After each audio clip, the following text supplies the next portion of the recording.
नमस्कार, good evening. चलिए आज जियोग्राफी यानी भूगोल के नए टॉपिक के साथ मिलते हैं।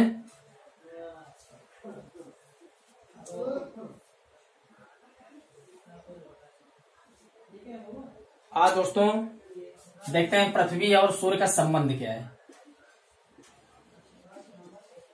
पृथ्वी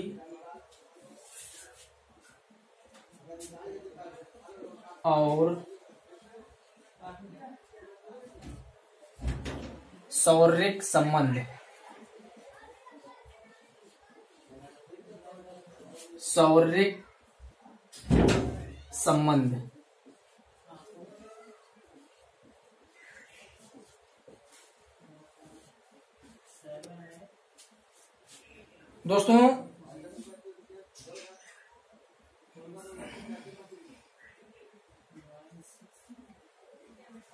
दोस्तों आपको पता है कि ये पृथ्वी, सपोज करिए पृथ्वी है दोस्तों। इसको मैं सही से थोड़ा बना देता हूं।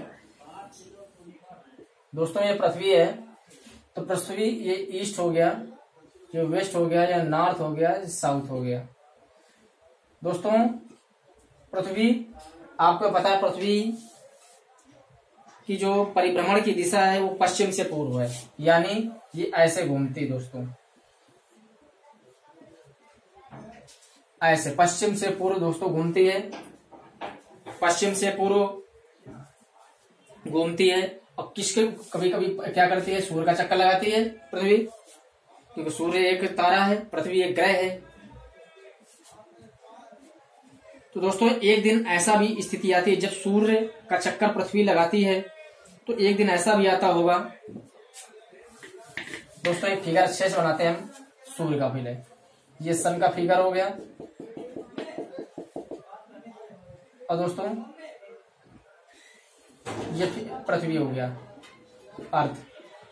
दोस्तों ये पश्चिम से पूर्व यानी ऐसे घूमना अगर स्टार्ट करती है दोस्तों, तो ये एक दिन ऐसा आता होगा कि ये पृथ्वी के सूर्य के कहीं नजदीक, ज्यादा सूर्य के नजदीक भी पड़ती होगी।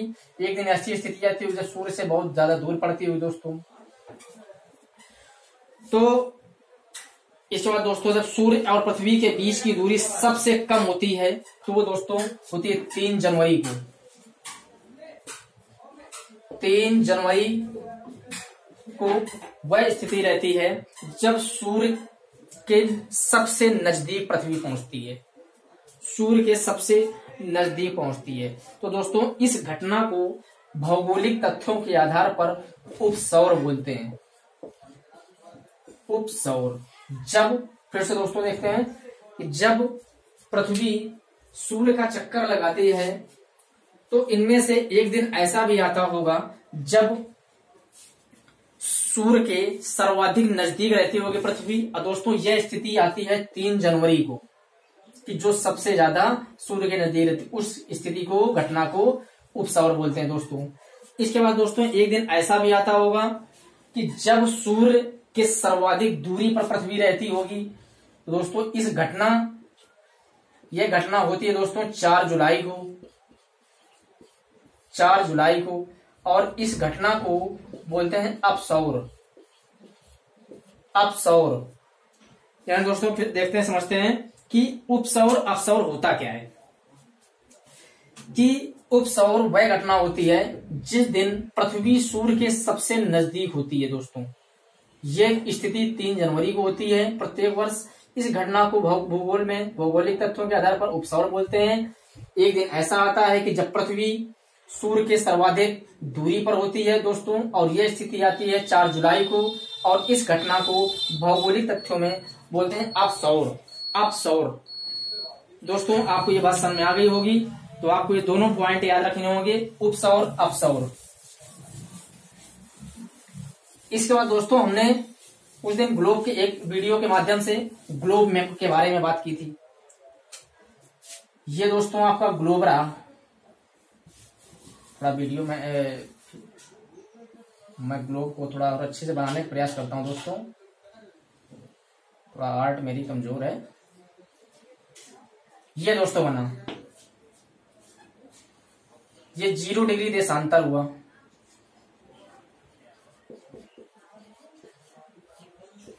जीरो डिग्री देशांतर। और दोस्तों ये साउथ और ये नॉर्थ,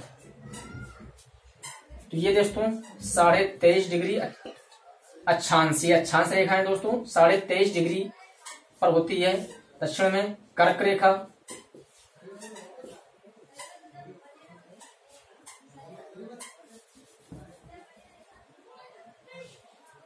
दोस्तों 23.5 डिग्री, 23.5 डिग्री साउथ में दोस्तों, 23.5 डिग्री ये पर साउथ में होती है मकर रेखा, और 23.5 डिग्री पर होती है कर्क रेखा। दोस्तों हमको आज इसी से रिलेटेड एक टॉपिक है कटिबंध। कटिबंध के बारे में जानते हैं हम लोग, क्या है कटिबंध। कटिबंध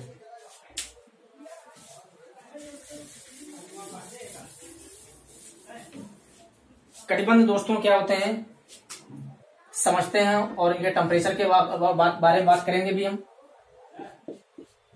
देखिए दोस्तों 0 डिग्री देशांतर, हमने एक कल के वीडियो में बात की थी, परसों की वीडियो में दोस्तों, कि जब 0 डिग्री देशांतर पर सूर्य की किरणें लंबवत पड़ती हैं तो वहां पर दिन और रात बराबर होते हैं।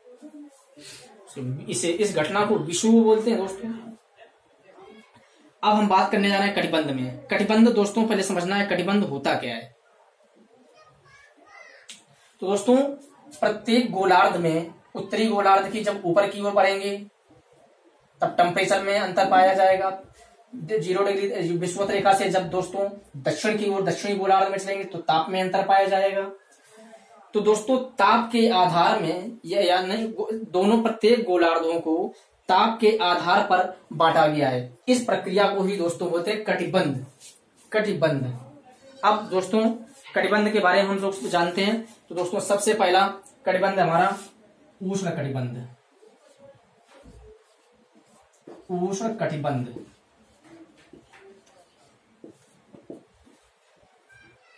उष्ण कटिबंध यानी ट्रॉपिकल जोन। दोस्तों तो ये होती कहां तक है 0 डिग्री यानी विषुवत रेखा से 0 डिग्री से चलते चलते 0 डिग्री 23 क्रॉस कर गए दोस्तों।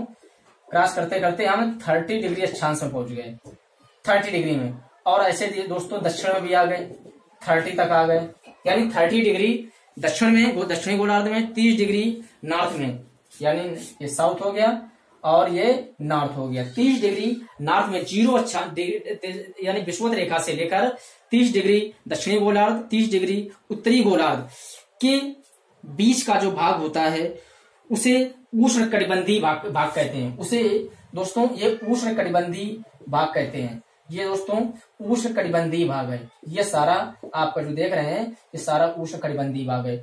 दोस्तों उष्ण कटिबंध, यहाँ पर मौसम की बात करें तो यहाँ पर मौसम, पूरे मौसम यानी सदैव मौसम गर्म रहता है, क्योंकि दोस्तों सूर्य की जो किरणें हैं ये हमारे बिल्कुल ऊपर चमकती हैं, इसलिए यहाँ पर पूरे वर्ष भर मौसम गर्म रहता है। तो दोस्तों इस घटना को बोलते हैं उष्ण कटिबंध। उष्ण कटिबंध। इसके बाद दोस्तों नंबर 2 पे बात करते हैं उपोष्ण कटिबंध।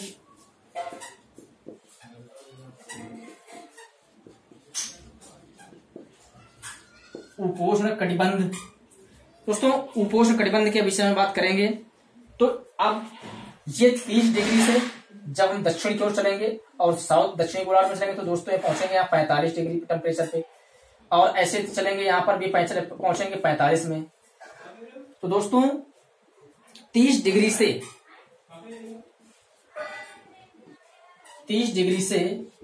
45 डिग्री तक के अक्षांशों में कुछ बीच का जो ताप रहता है उसे उपोष्ण कटिबंध कहते हैं। उपोष्ण कटिबंध। दोस्तों अगर उपोष्ण कटिबंध की अगर बात करें तो यहाँ कुछ महीने ताप बहुत कम रहता है, यानी 6 महीने ताप माइनस रहता है, 6 महीने ताप प्लस रहता है, 6 महीने ज्यादा रहता है, 6 महीने ताप कम रहता है। तो दोस्तों ये हो गई उपोष्ण कटिबंध यानी सब ट्रॉपिकल जोन। इसके बाद दोस्तों अगला है शीतोष्ण कटिबंध।